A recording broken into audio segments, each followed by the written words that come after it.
Hi everybody. It's a slow news day today. So instead of talking about, big burning issues of the day, we're going to take a little detour and sample the local sights and sounds on the Facebooks. So on the Facebooks, as reported by the news, uh, local social commentator Mr. Calvin Cheng calls the government's pre-order of Sinovac vaccine a failed gamble. And the reason for this is that the Sinovac vaccine being rolled out in Brazil appeared to be only 50% effective. Although initially, its manufacturers were touting it as something like 90% effective. So, Mr. Cheng, being extremely disappointed, called this a failed gamble by the Singapore government. And this caught my eye because, I actually disagree. And Mr. Cheng, he's a former member of parliament. In Singapore, we have a system where people can be nominated to be members of parliament. So he was a nominated member of parliament. The role is to provide a greater diversity of viewpoints because sometimes you just do. There are people who would never win an election. Maybe they represent certain interests, certain constituencies, certain groups of people, and they were brought in to bring in an alternative viewpoint. So that's what he did. And even though he's no longer in office, he continues to play a very active part in online commentary. And I disagree with him saying that this Sinovac vaccine is a failed gamble. In fact, I think that the plan for the vaccines proceeded exactly as intended. In fact, so I would call this a perfectly successful plan from the Singapore government. Because the whole reason, what the government actually did was to order 3 different vaccines. Let's see, where can I find this? Da, da, da, da. Oh, sorry. There we go. Let's find that. Yeah, the government has said that it is ordering the Pfizer, Moderna, and Sinovac vaccines. And that, well, now we know that Sinovac vaccine looks like it may not be good enough to be rolled out.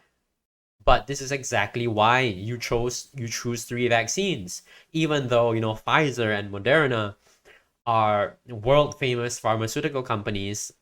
You still would not want to put all your hopes in these 2 companies because if you are in a management position in a large complex organization like government, you want to minimize risk, and so this is considered excellent risk management. There is a risk that these companies, because they're large, Western pharmaceutical companies, whatever institutional issues that they may have can carry over without meaning to. So why wouldn't you take something from an organization that is totally removed from that? That is Sinovac. And of course, if Sinovac doesn't work out, well, you have these companies that are so far removed from Sinovac that it could come up totally different. So this was excellent risk management, Mr. Cheng. I disagree totally. Yeah. Um, and I actually really, that was the starting point, but then, I went down this rabbit hole of exploring more Calvin Cheng thoughts. And uh, he, this is another argument that I wanted to share with you. So there is another commentator called the Critical Spectator, which is this pseudonym of Mr. Michael Petraeus. Uh, and they had a big argument, and Mr. Petraeus got blocked on Calvin Cheng's page. So what exactly happened?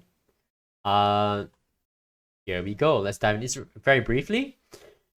Mr. Cheng had written on Facebook about how China is the safest place to be in because of China's advanced technology in tracking and tracing its citizens. He also praised how China has the ability to lock down clusters and even cities, which no country other than perhaps Vietnam and North Korea can do. Which is totally true. I mean, unpleasant, but true, because of course, we wouldn't like to live in a country where the government can arbitrarily and effectively lock people down.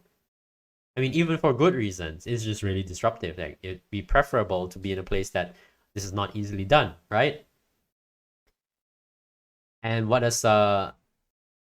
Petraeus have to say? Mr. Calvin Cheng, have you seriously just banned me from your page for questioning the veracity and trustworthiness of information coming out of China? So, um, that is exactly what happened. So, Mr. Petraeus was banned for implying that, oh, we can't trust what's going on in China. How can you even think of it as the safest place to be in, right? That's crazy, insane. And he was blocked for that. But as reality would have it, because we live in the strangest time in the world, both people were exactly right. So, merely 6 days ago, China places 11 million people under lockdown after outbreak in the northern city of Shijiazhuang. Here we go. 100 new cases were confirmed there. And so, to Mr.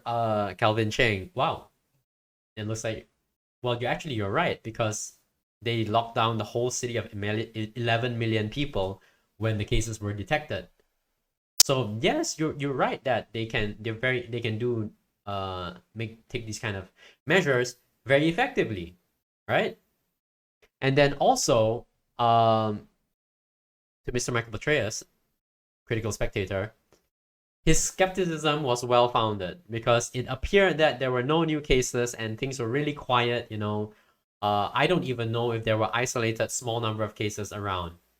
I thought that it was all gone, but then it exploded out of nowhere, 100 people. But I think that a little bit of context is due because China's huge. China's huge.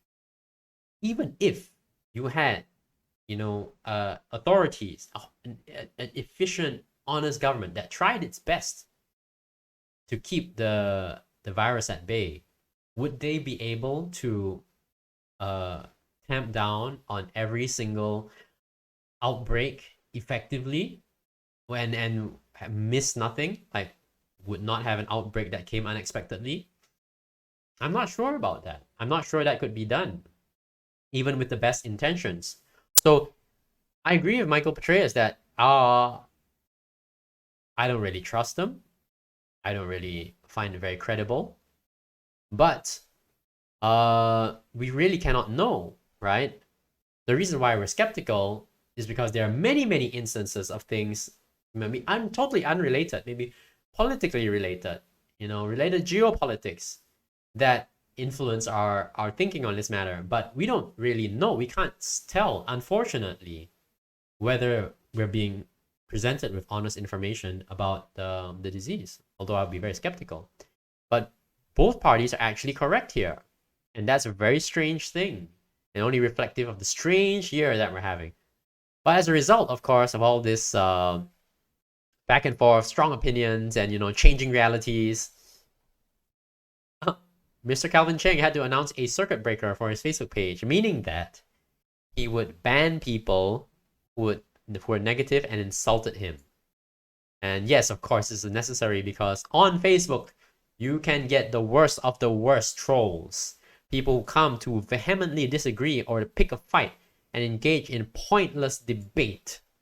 That is, they're not coming with an open mind and open heart to listen and discuss and seek the truth, however it may come about. Of course, public figures certainly always open themselves up to unfair criticism.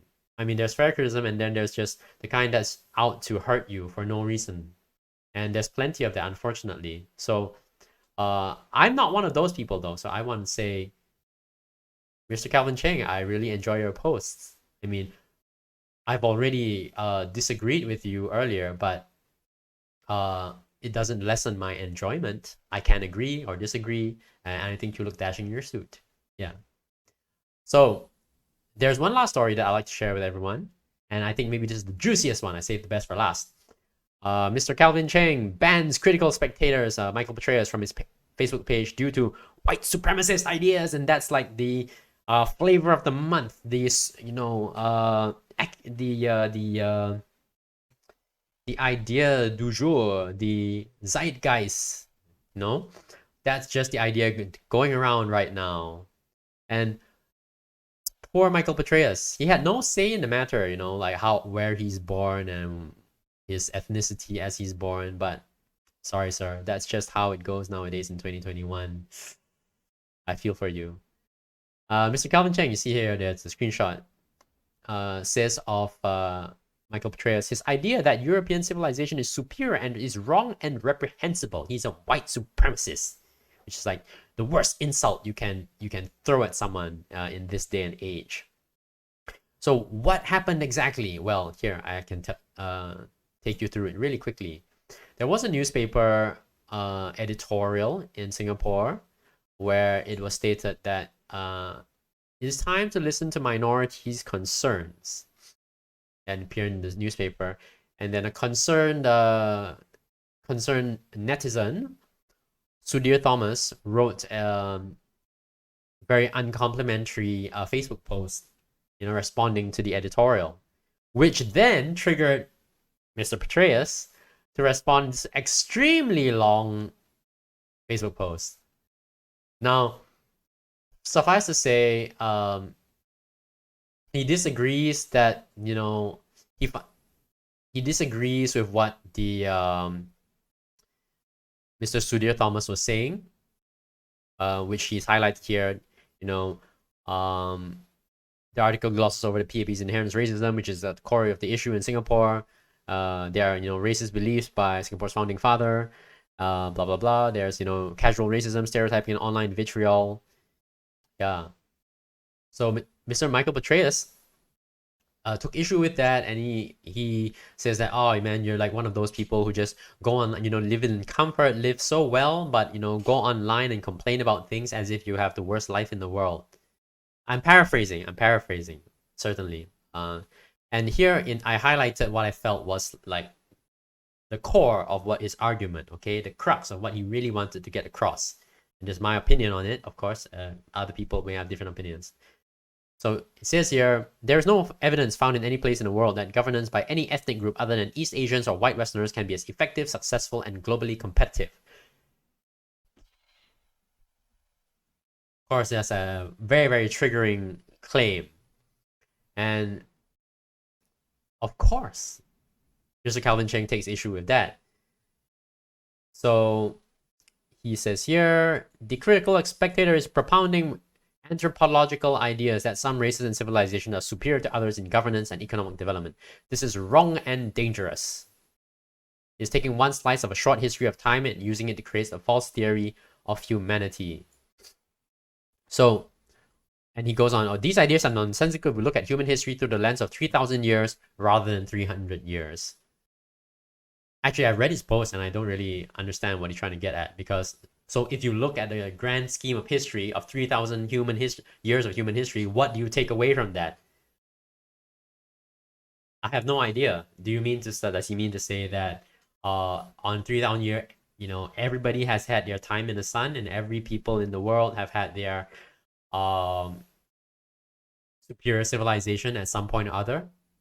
I don't know. He doesn't exactly say that. Or every civilization has had great accomplishments. I don't know. Again, I don't know. I don't say. It doesn't come across. But I think this is the appropriate time to share my own views on the matter, and it's really simple. It's that I think all this stuff is in flux. So if you're going to talk about ethnic groups, like if you might want to say, oh, East Asian people are really, really good, you know, they're globally competitive. How do you just, I mean, is that something that is because they're East Asian?